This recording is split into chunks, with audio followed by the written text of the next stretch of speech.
Under the table, the sensation of her poking fingers made my heart flutter. With a bit of alcohol, her expression was more alluring than usual.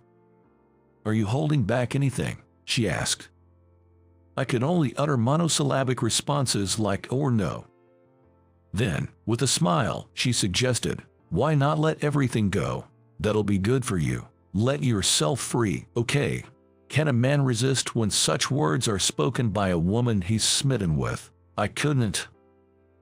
I decided to bare my all to her. Yes, she had completely stripped me bare. My name is Jen Mason, a mediocre 35-year-old office worker. My only hobby is scuba diving. Scuba diving is great. I don't have other hobbies, nor friends. The beauty of the sea makes you forget all the stress. As long as I can communicate with my buddy, I don't have to talk to anyone else. The area where I currently work is famous for marine sports. The sea where I usually dive is nearby, and having all the necessary equipment makes fun dives surprisingly affordable for me. I had reasons to come to this place, but I was grateful that I could devote my time to the hobby. As usual, I came to dive on my days off. The boat is always handled by a guy from a familiar diving shop. He knows many good diving spots, so I always leave it up for him where we go. He isn't very friendly, but I'm not one for small talk, so it's fine. One day, while enjoying a dive from his boat, I spotted a woman when I returned to the dock. She seemed to have just returned from diving as well. It's not uncommon to run into other divers after finishing my own dive. But I couldn't take my eyes off her. Once I saw her, I was captivated by her sheer beauty. My eyes first landed on her glistening, water-drenched hair. Next, I found myself entranced by her body. Although I knew it was wrong, I couldn't help but gaze at her attractive figure, accentuated by her diving suit. I think it was love at first sight for me. But I didn't have the courage to walk up to her. After all, an average guy like me wouldn't stand a chance with a beauty like her. All I could do was watch her from afar. However, I was soon able to see her again, at my workplace of all places. I work for a large trading company, but I'm not stationed at the head office. I commute to a food processing plant every day. I used to be at the head office, but I've been working at this plant for the past 2 years. My job is to oversee the workers here. There are many foreign workers, and communication can be challenging, but I think I'm doing well. Well, I call it overseeing, but it's more like being an office worker with a mix of miscellaneous duties. I came to this plant 2 years ago and haven't told my colleagues about my previous department or my educational background. I have bitter memories, so I keep quiet about it. Of course, my boss, Matt, knows, but thanks to his consideration, he keeps it quiet. At first, my secretive nature prompted many questions from everyone, but I never gave any real answers and reacted coldly. Now, no one talks to me about anything other than work. I do my job, but my days are lonely. Yet in the midst of these days, the day of our reunion arrived. I'm Abby White from the head office. I'll be here for just 3 months, but I'm looking forward to working with you all. Thus introduced the woman who came to learn about the work at this plant from the head office for a limited period of 3 months, Abby White. She's the same age as me, and so beautiful. She's highly regarded in the head office, and a pan-comer they say. After I left, she was headhunted from a rival company and came to ours, a true elite. She is also the woman I fell in love with at first sight after diving. She looked stunning in her diving wetsuit, but in a business suit, she exuded a strong, professional vibe, which was equally impressive. She wore suits that fit her body stylishly. For her, it was only a 3-month stint at our plant, but she went all out. If there was anything she didn't understand, she'd ask. She also actively engaged in communication with the plant workers. She looked dazzling to my eyes. For someone like me who's lost his passion for work and is isolated at workplace. There was a time when I was passionate about my work, too. I can't help but laugh at my jaded self. One day, a fight broke out among the foreign workers at the plant. It started off as an argument between two people, but by the time we the supervisors rushed to the scene, more than 10 people were already embroiled in the dispute. Our company actively hires foreign workers, so the nationalities are diverse. Normally, communication is conducted primarily in English and Spanish, but this time it seems to have heated up considerably. At first, they argued in their usual languages, but they soon began cursing each other in their native tongues. Probably, the fact that they didn't understand each other only exacerbated their anger. The first to step in was Abby. She tried to persuade them in English and Spanish, but they seemed to be in no mood to listen. It looked like a physical fight was about to break out between them, so I hurriedly stepped in as well. After getting Abby to step back, I called out to a few guys who were causing the most trouble. Fortunately, the center of the dispute was between a Chinese and a Vietnamese worker. I happened to speak both languages. Thinking their native languages would resonate more with them in their heated state, I listened to their grievances in Vietnamese and Chinese. The workers, who were surprised at me for speaking both languages, started to listen to what I had to say. The whole incident seemed to be a small misunderstanding, but upon listening, it became clear that the foreign workers had their own concerns. Perhaps they were frustrated because they couldn't convey their feelings well in English. I continued to listen to the workers' opinions while interpreting it for my boss, Matt. We couldn't incorporate all their opinions, but I think we were able to find a good compromise. Sometimes, when Matt was at a loss for a response, I even proposed a solution. When everything was resolved, Matt expressed his gratitude to me quite a bit. "Well, Jan, you're a real standout. The elite really is different." I quickly shushed Matt, who was praising me like that. "Could you please make this a case handled and resolved by you, boss?" I got it. Matt answered cheerfully. "I can speak Spanish, Chinese, and a little Vietnamese. But I absolutely don't want everyone to know that. I'd rather be seen as a guy who's not very useful." The hardest person to deceive was Abby, because I had spoken multiple languages in front of her. As expected, after the issue was resolved, Abby bombarded me with questions. "That's amazing that you can speak so many languages. Did you study abroad, or did you learn it for work?" I laughed it off. "Well, haha, that's embarrassing. Please forget about it. It was just a coincidence that I could speak those languages. I'm just an ordinary, impressive employee."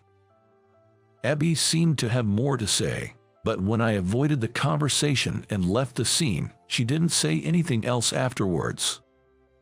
She might have understood my desire not to be scrutinized. About a month after the workers' quarrel, the company's end-of-year party was held. I often decline invitations to parties, but I always make a point to attend the end-of-year party. As the party progressed and people got a bit tipsy, Abby came to sit next to me. Abby will be returning to the head office after the new year. It'd be only a little while where I can see her beautiful self. I was feeling a bit sad. Then, something touched my leg under the table. It was Abby, playfully nudging my leg. What? I was a little taken aback and tried to ask her what was going on, but Abby put her finger to her lips and said, "Shh. You're hiding something, aren't you? You're actually really competent, right?" Her words took me by surprise. "That's not true at all. You don't have to hide it. Why don't you let it all out? Clear the air, don't you think?" Though her tone was light and it sounded like she was joking, her eyes were serious. So I nodded to Abby's words and we snuck out of the end-of-year party together. We found a quiet bar where we could relax and ordered some drinks. Then I slowly began to speak.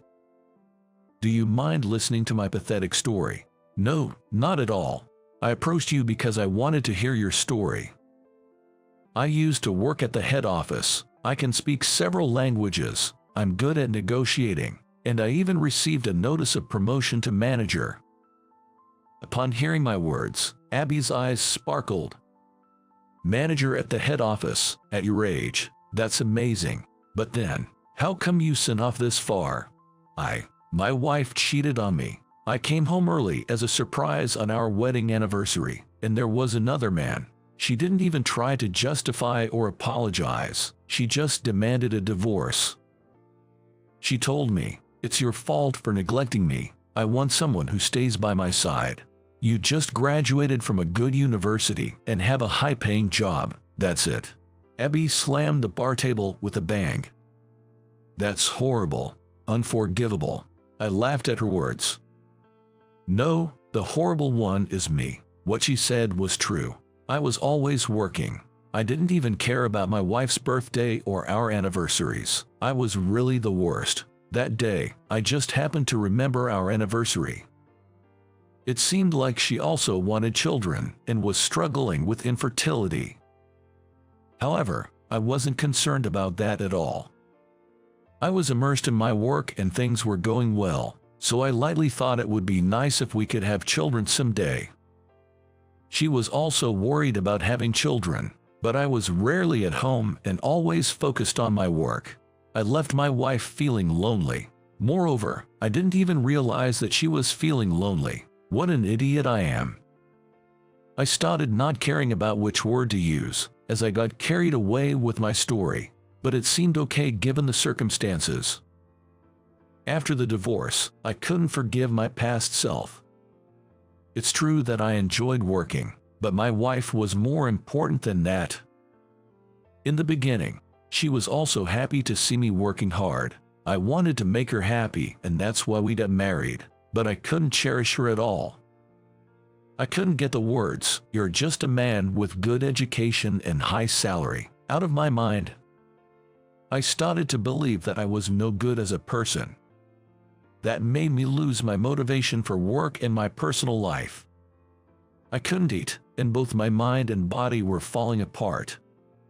I fell into depression, and I eventually submitted my resignation. But there was someone who stopped me. It was my boss at that time, a man named John. Take some time off. Maybe there are things you should reflect on in your personal life, but I value your capabilities. Once you've recovered, come back. He said such encouraging words to me. I love diving, and knowing that, John suggested that I recuperate while working in a plant near the sea. That's how I ended up being here, I said. She remained silent for a while, as if she was thinking about something. After a while, she asked, I understand why you transferred here, but why do you keep it a secret about your educational background and your time at the headquarters and isolating from everybody? Why do you hide it, Jan? I put too much importance on my educational and work history and ended up hurting my wife. I was so fixated on these things, but I couldn't even make the person closest to me happy. After I separated from my wife, I lost all motivation, and I also lost my passion for work. I don't care about my educational background or work history anymore. Abby quickly downed the drink in her glass. Then she started yelling, "You've got to be kidding me." Her outburst made both me and the bartender flinch. Quit wallowing. No matter what the reason, infidelity is wrong. You might have been inconsiderate, and maybe you didn't understand women, but your wife should have spoken up too. She didn't say anything to you beforehand, did she? I nodded in response to her fiery lecture. This is a marital problem between the two of you. It's not entirely your fault. It's also strange that your wife expected you to understand without saying anything. This does not justify having an affair. Her assertive response left me speechless. It's foolish of you to feel responsible for the outcome of your marriage, fall sick, and come to a standstill. Pull yourself together. I received a lengthy lecture from Abby after that. Your boss asked you to come back, didn't he? That's not a common kind of boss, you know. I understand you took a medical leave, but you're better now, aren't you? You're just relaxing and diving here. Is that what you want? Well, I love diving too, but we can still go diving when we relocate close to the headquarters, right? I was reminded of the gentle and dependable face of my boss, John. Even after 2 years, John would invite me for drinks and keep in touch. Without showing any disappointment at my depressed state, he patiently waited for my return. If you are capable, you should return to the headquarters. The plant isn't the place for your talents. I'm not sure if you can return with all this moping though. I'm going to the headquarters first. I'll work hard and climb the ladder. Abby shone brightly as she spoke. I like you. Yes, I do, I unintentionally murmured. Though I regretted it, I couldn't take back my words. Abby blushed instantly. What are you saying out of the blue? We were talking about work. I'm not interested in dating anyone right now. I'm focused solely on work. But well, I was impressed by you when the dispute happened, so I might consider it if you return to the headquarters and start over again. I had braced myself for a hard rejection, but it seemed I'd managed to dodge that bullet. Whether or not my feelings would reach her depended on my actions from here on out. I'll give it my all, I said. At those words, Abby showed the brightest smile I'd ever seen on her. Soon after the new year, she returned to the headquarters. Later, I contacted John and spent a year making my way back to the headquarters. Finally, I came back to my former office. Upon seeing me, Abby narrowed her eyes and gave me a warm smile. After our reunion at the company, I invited her out for dinner. You made a speedy recovery. I worked really hard. Remember our deal? Of course, I've been waiting all this while. Tears welled up in her eyes as she spoke.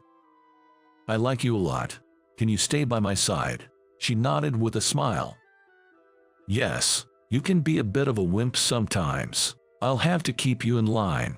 Our relationship progressed smoothly from there, and we eventually got married. Now, Abby Wyatt is not only my wonderful wife, but also a fierce rival at work who pushes me to do my best.